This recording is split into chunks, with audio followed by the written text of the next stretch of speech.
দলীয় পতাকা হাতে ছাত্র সমাজের কর্মসূচি, এটা তো দলীয় কর্মসূচি নয় বা বিজেপির কর্মসূচিও নয়।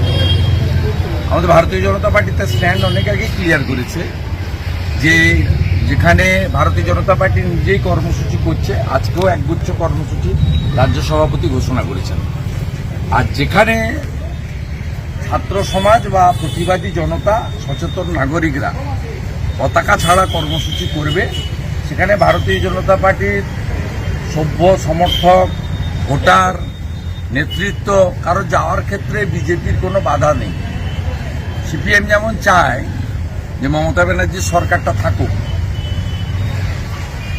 তেমনি ভারতীয় জনতা পার্টির লক্ষ্য এবং উদ্দেশ্য হচ্ছে যে আমাদের ডাক্তারি বোন, যার মর্মান্তিক বেদনাদায়ক সরকারি ধর্ষণ এবং মৃত্যু ঘটানো হয়েছে, তার অভিযুক্তরা চরমতম শাস্তি পাক।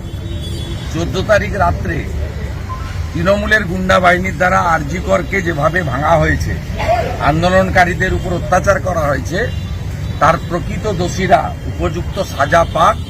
সর্বোপরি দফা 1 দাবি 1 মুখ্যমন্ত্রীর পদত্যাগ, এটা ভারতীয় জনতা পার্টি একেবারে অন্তর থেকে সমর্থন করে।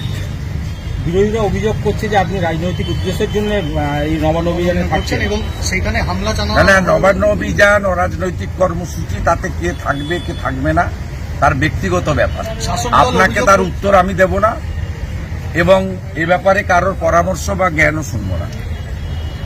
কমপ্লিটলি আহ্বানটা ব্যক্তিগত এবং আমাদের বাবা সাহেব আম্বেদকর আমাদের বাক স্বাধীনতা, রাজনৈতিক স্বাধীনতা দিয়ে গেছেন। অতএব আপনি কি করবেন, আপনি যেমন নিজে ঠিক করবেন, অন্যরাও কি করবেন তাদের উপরে ছেড়ে দেয় ভালো।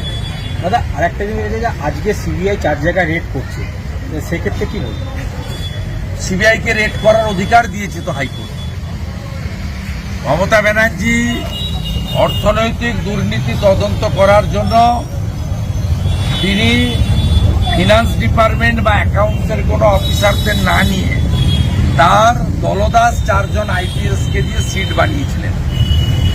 মহামান্য হাইকোর্ট মনে করেছে সিট করা হয়েছে সারদার মতো এভিডেন্স লোপাট করার জন্য, যেহেতু স্বাস্থ্যমন্ত্রী হচ্ছেন মুখ্যমন্ত্রী মমতা ব্যানার্জি, তাই সিঙ্গেল বেঞ্চ সিট বাতিল করে সমস্ত আরজি করের ফাইন্যান্সিয়াল ইরেগুলারিটি তদন্তভার সিবিআইকে দিয়েছে এবং সাথে সাথেই সেই তদন্তে বাধা দেওয়ার জন্য ডিভিশন বেঞ্চে গেছিল।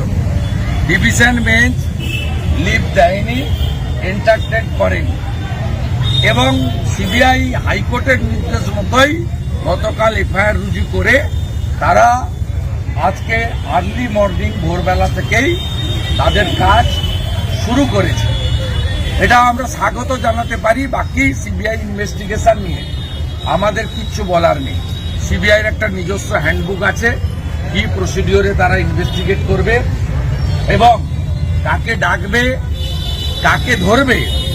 সিবিআই হচ্ছে কনস্টিটিউশনাল বডি, এখানে যেমন সব নিয়ম ভেঙে রাজীব কুমারকে ডিজি, প্রবীণ ত্রিপাঠীকে সিপি হাওড়া মমতা ব্যানার্জি তার নিজের ইচ্ছায় করেছেন।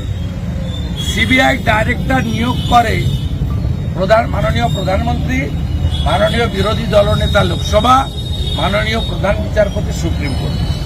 সিবিআই যে কনস্টিটিউশনাল বডি, তাদের জন্য ভারতবর্ষের পার্লামেন্ট হ্যান্ডবুক বানিয়ে দিয়েছে। They will act as per দেওয়ার হ্যান্ডবুক। সকালবেলা সন্দীপ ঘোষের বাড়িতে যে নাটকটা হলো, তাকে ডাকা হলো, আবার ভিতরে চলে গেলেন, তারপর ঘন্টাখানেক বাজে এসে আবার দরজা করলেন।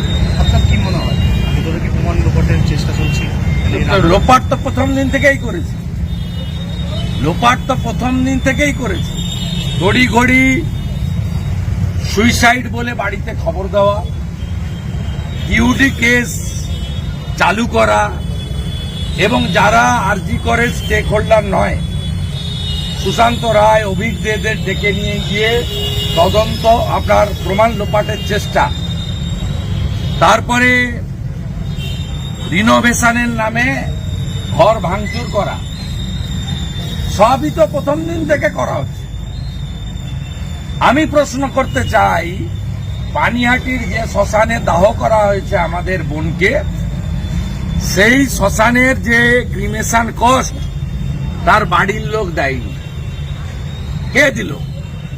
আমি পরশুদিন ছবি দিয়ে বলেছিলাম নির্মল ঘোষ যাবে কেন? ব্যারাকপুর কমিশনারেটে অভিষেক গুপ্তা ডিসি যাবে কেন? আজকে দুটো তথ্য আপনাদের দিচ্ছি, প্রমাণ হয়ে যাবে, দেখে নেবেন। আমি opposition leader, responsible public functionaries.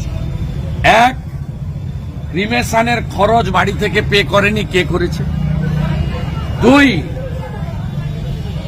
ক্রিমেশনের সময় যে সই করতে হয় ওর বাড়ির লোক সই করেন।